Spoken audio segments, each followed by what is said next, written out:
तो हेलो दोस्तों, जब बात करने वाले हैं कि अगर आप क्लास 8 से क्लास 9 में जा रहे हो तो आपको क्या क्या चीज़ें ध्यान में रखनी चाहिए और क्या आपको अब से करना चाहिए ताकि आप क्लास 9 में अच्छा परफॉर्म कर पाओ। तो पहली चीज़, आपको पहला काम जो करना है, सबसे इंपॉर्टेंट काम है, वो है मटेरियल आपको इकट्ठा करना है। पहले कलेक्ट करना है मटेरियल, मतलब अपनी बुक्स कलेक्ट करो, अपने जो आपके रेफरेंस बुक्स हैं, गाइड्स हैं, नोट्स हैं, अपने सीनियर से मांगो या परचेस करो। ठीक है, पहला काम, सबसे इंपॉर्टेंट काम है कि मटेरियल इकट्ठा करो। उसके बाद सेकंड काम जो आपको करना है वो है मैथ्स और साइंस पे फोकस करना है, क्योंकि क्लास 9 में मैथ्स और साइंस में नए नए कॉन्सेप्ट इंट्रोड्यूस होते हैं और जो काफ़ी स्टूडेंट्स को टफ लगते हैं, तो उस पर आपको फोकस करना है। साथ में बाकी सब्जेक्ट तो लेके चलने ही चलने हैं, हिंदी, इंग्लिश, सोशल साइंस सब करने हैं, लेकिन मैथ्स और साइंस पर फोकस करना है अच्छे से। अब आप क्लास 9 में आ चुके हो, अगले साल क्लास 10 है, बड़ा क्लास है, बोर्ड है, तो भाई क्लास में मैथ्स और साइंस पे फोकस करना स्टार्ट करो।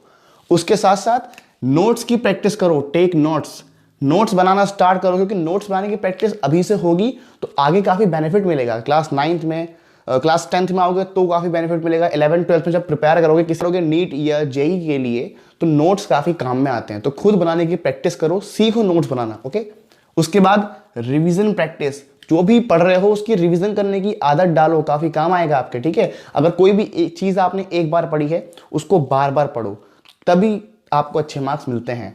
और वर्क ऑन वीकनेस, अपनी वीकनेस पे काम करना है। पता करो कि कौन सा सब्जेक्ट आपका वीक है, हिंदी है, इंग्लिश है, मैथ्स है, साइंस है, और उसको अभी से ही स्ट्रॉन्ग करना स्टार्ट करो। क्योंकि क्लास 9 में हो, एक साल इसका, एक साल क्लास 10th का, 2 साल में काम करोगे तो अपने आप वो स्ट्रॉन्ग बन जाएगा। उसके बाद हम बात करते हैं मोस्ट इंपॉर्टेंट पॉइंट्स की। उसमें है पहला पॉइंट आपका, चूज योर सब्जेक्ट वाइसली। आपको अब क्लास 9 पे अपने सब्जेक्ट चूज करने होंगे कि आप क्या लेने वाले हो। हिंदी लोगे या संस्कृत लेनी है, या आईटी लेनी है, या फिजिकल एजुकेशन लेनी है, तो अपने सब्जेक्ट को अच्छे से सिलेक्ट करो। इसकी हमने पर्टिकुलर वीडियो बना रखी है, वो चेक कर सकते हो, मैं आपको आई बटन पर दे दूंगा, तो अब वहां से चेक कर लेना। तो अपने सब्जेक्ट चूज करो, और उसके साथ साथ सब्जेक्ट कैसे चूज करोगे, तो आपको सेकंड पॉइंट ख्याल रखना है कि सेट योर गोल। आपको अपना गोल डिसाइड करना है, अपने गोल के अकॉर्डिंग ही आप अपने सब्जेक्ट चूज कर पाओगे कि आपको क्या चीज, कौन से सब्जेक्ट लेने हैं। ठीक है ना, तो अपने गोल डिसाइड करो कि क्या आपको आगे करना है और क्या पढ़ाई करनी है, क्या सीखना है और क्या बनना है, उसके अकॉर्डिंग ही अपने सब्जेक्ट डिसाइड करो। ठीक है, तो ये आपको जरूर काम करना है। उसके बाद थर्ड पॉइंट है आपका, स्टे ऑर्गेनाइज। जैसा आपसे मैंने कहा कि भाई मटेरियल इकट्ठा करो, नोट्स बनाने की प्रैक्टिस करो, रिवीजन करो।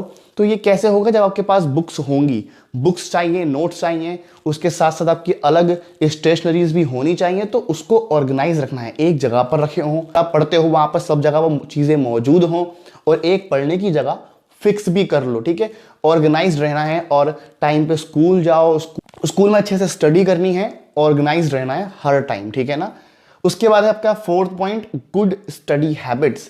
स्टडी हैबिट्स डेवलप करो, मतलब रोज पढ़ने की हैबिट डालो। भले रोज 1 घंटा पढ़ो, 2 घंटा पढ़ो, जितना चाहे उतना पढ़ो, लेकिन रोज पढ़ने की हैबिट डालो। ठीक है, अच्छे से पढ़ो। आपको समझाया मैंने कि नोट्स बनाओगे तो वो एक स्टडी हैबिट है, तो स्टडी हैबिट डेवलप करो। ठीक है, उसके बाद है fifth point, stay updated with current affairs और करंट इवेंट्स। जो आपके करंट इवेंट्स होते हैं उनसे आपको अपडेटेड रहना है कि जीके आप अपनी स्ट्रांग करनी है आपको, क्योंकि अगर स्ट्रांग रहेगी जीके तो आप काफी काम में आएगी और आप एक एक्टिव स्टूडेंट होगे।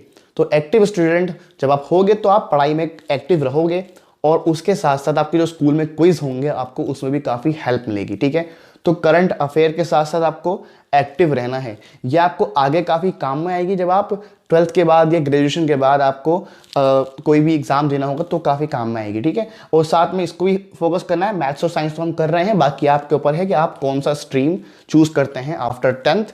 तो करंट अफेयर्स पर फोकस करना है। उसके बाद है सिक्स्थ पॉइंट है, प्रैक्टिस टाइम मैनेजमेंट। अब यहां मैंने बोला है प्रैक्टिस टाइम मैनेजमेंट, इसका मतलब है कि आपको प्रैक्टिस करनी है अभी से अपना टाइम मैनेज करने की। मैं ऐसा नहीं बोल रहा हूं कि आप जस्ट अपना बिल्कुल स्ट्रिक्ट टाइम टेबल बना लो कि इस टाइम पे यही होगा, ऐसा नहीं करना है। जस्ट अपना एक टाइम मैनेजमेंट रखो कि किस टाइम पे क्या करना है, दिन में कितने घंटे पढ़ना है, उसको एक मैनेजमेंट करने की कोशिश करो। प्रैक्टिस करो, क्योंकि अभी प्रैक्टिस करोगे तभी आगे सीख भी पाओगे। अभी से इग्नोर करोगे, फिर आगे चल के जब पढ़ाई करने की आपकी बारी आएगी तो उस टाइम पे फिर आपसे नहीं हो पाएगा। तो पहले से ही प्रैक्टिस करके रखो, टाइम मैनेजमेंट की आदत डालो कि हर चीज टाइम पे करो आप। ठीक है, जितना हो सके उतना करो। ऐसा नहीं बोला बिल्कुल परफेक्ट हो, जितना हो सके उतना करो। आगे आगे आपको काफ़ी हेल्प करेगा। उसके बाद है 7th पॉइंट है डू राइटिंग प्रैक्टिस।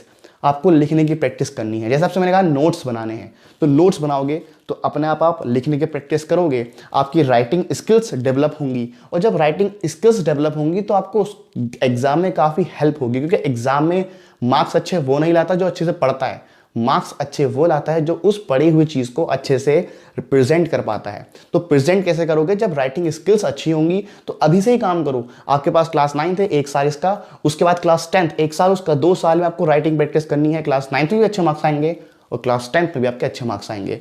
तो ये आपको सारे पॉइंट ध्यान देने हैं अगर आप क्लास 9th में आ चुके हो या आने वाले हो। तो होप आपको ये सारी चीज़ समझ में आई होगी। अगर समझ में आई तो वीडियो को लाइक कर देना, साथ में चैनल को सब्सक्राइब भी कर देना। अगर आपको उसके बारे में और जानना है तो आप मुझे कमेंट कर सकते हो ताकि मैं उस वीडियो बना पाऊँ। मिलता हूँ आपसे अगली वीडियो में, तब तक के लिए all the best. Thanks for the watching and piece.